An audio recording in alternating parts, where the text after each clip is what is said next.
We started noticing it in the middle of March. There were these calls that started coming in that were a little different. Epidemiologists like myself knew and would say frequently, it's not if we're going to have a pandemic, but when. Around March 19th, 20th, 21st, it was like a bomb hit. One thing about that COVID-19, it doesn't have an age bracket. It affects everybody from babies on up to elderly people.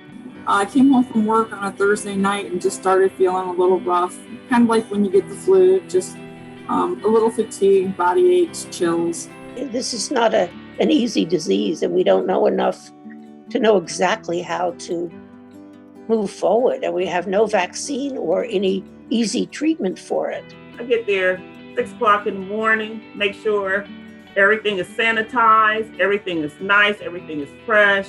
At work, it was masks all day long. We had gloves, Clorox wipes, and hand sanitizer, and then try to wash our hands as much as possible.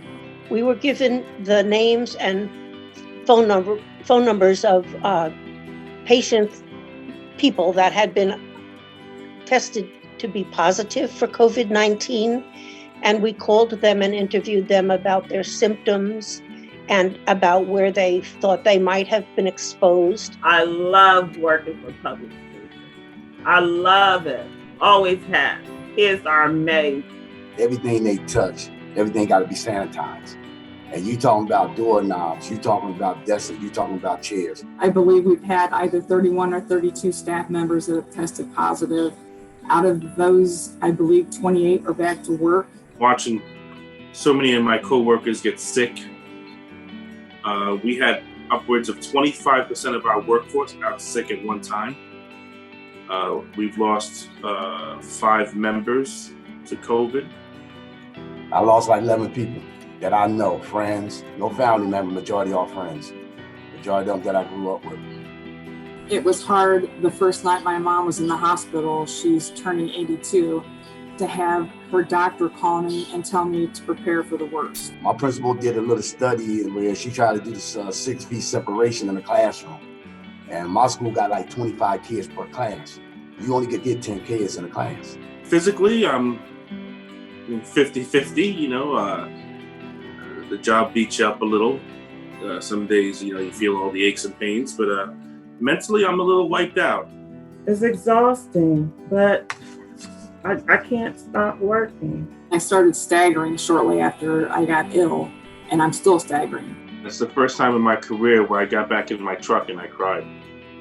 It's horrible to think that I almost killed my mother and my son, and even though I know I didn't do it and nothing was intentional, but that still weighs on you that I made the whole family sick, and that was because of me.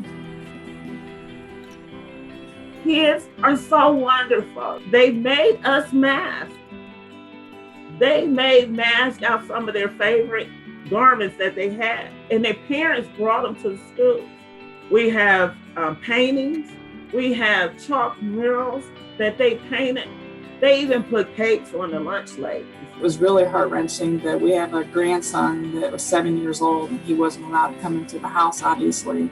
So I would put my head out the bedroom window so I could see him from the driveway and wave to him and tell him I love him. Every morning, I get up at 3:15. That's prayer time. We had a great support system.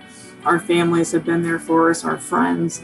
We had one friend that drove over an hour just to bring us Kentucky Fried Chicken for dinner that night so Chris didn't have to cook. So we had a great support system and still do.